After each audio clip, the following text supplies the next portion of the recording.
came up here to this little spawning area. We're gonna make a pass, you know, make a little top water and then throw, you know, drag a Senko and try to get one of them spawners to commit on whichever tactic we can get them on. Now either these fish are gonna be up here on the beds or they're gonna be pulled out in these heads out here just staging or try to do their spawning out here in these reed heads. These fish, you know, they're only a foot deep, foot and a half deep, and when they give themselves away when they're chasing off bait, bluegill, whatever on their bed, and they'll do like a little donut, you know, run out there real quick and come back to their bed, and it creates like a little donut circle, and you just see them waking around. They give themselves away, like I said, and I'll try top water from a distance, and then once I get up on them a little bit closer, I'll throw a worm, and then if I get close enough where I can visually see them, then I'll try to, you know, pick them off the bed, you know, sight fishing. You know, a lot of times you can aggravate these spawning fish. I like this X prop right here. It sits in the strike zone pretty good. I don't know what it is, it just aggravates them, that little props. I know it sounds crazy, they're already at the surface. They don't want to commit to the surface, like throw me a little worm. That fish told on herself. She's right there by that little bit of topped out stuff. And I threw top water over her. She didn't want to commit, so before I get up there too close, I want to try a worm of some sort. So what I'm trying to feel is, if you know you're in the right spot, you'll be feeling that little bit of bottom grass and be kind of like, just kind of sluggish, you know, feeling it, and then it'll free up, and then you might feel a little bit of rock. And you know, really just go slow as possible, and you'll see if she picks it up or not. There she is.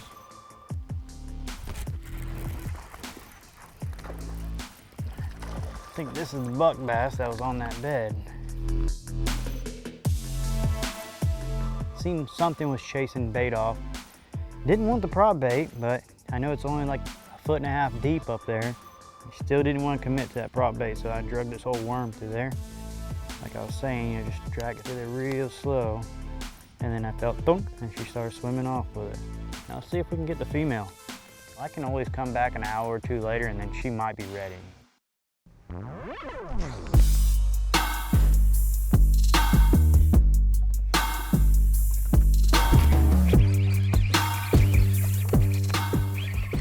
Nice little fish right there.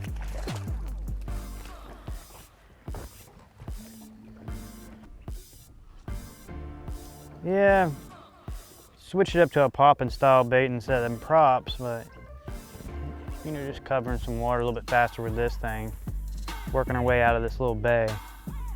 Had this little guy commit, see if we can get any more, put something together. With having a frog action at throwing against the cattails, you can get closer to the cover. So what I'm doing, I'm just coming down this bank right here, this wind-blown bank, coming out of this pocket. You can tell how these cattails, they come out and make these little points and stuff, and a lot of times, fish that are feeding, they'll sit on these wind-blown points of these little cattail clumps. So, you know, they just sit on them points. And that's what I'm trying to target when I'm going down here. I throw in the pockets of them, but the way it's wind blowing and the way my boat's traveling down through here, it comes perfect right down the edge of that point. Something comes, a ball of bait, something comes by that point, that's their best place they can get positioned up on.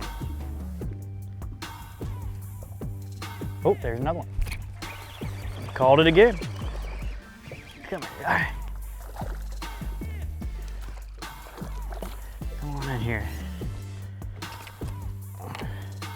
Look at you. Oh, yellowfish. She just came out of the swamp. Working our way out of this little bay here, and I believe that these are the same fish that are spawning out here in this opening.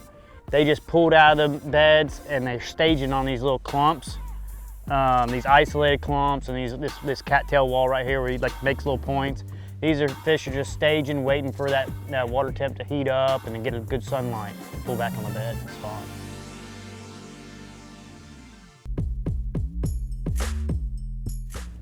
You know, we were covering, you know, the flat. You know, we worked our way out of there, caught a couple on a frog, and now we're gonna try these isolated pad clumps, see if they're staging in these. The water's actually a little bit better than them reeds and stuff, so hopefully they pulled up in here.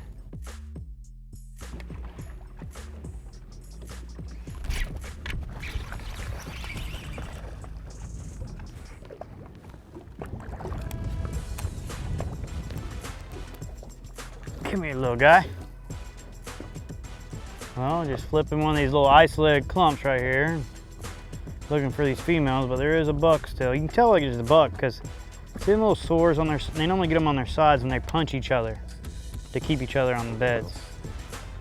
See a little sore right there. So what I'm doing, I'm coming through this little bay right here that has these lily pads, and these isolated clumps of lily pads like this one right here.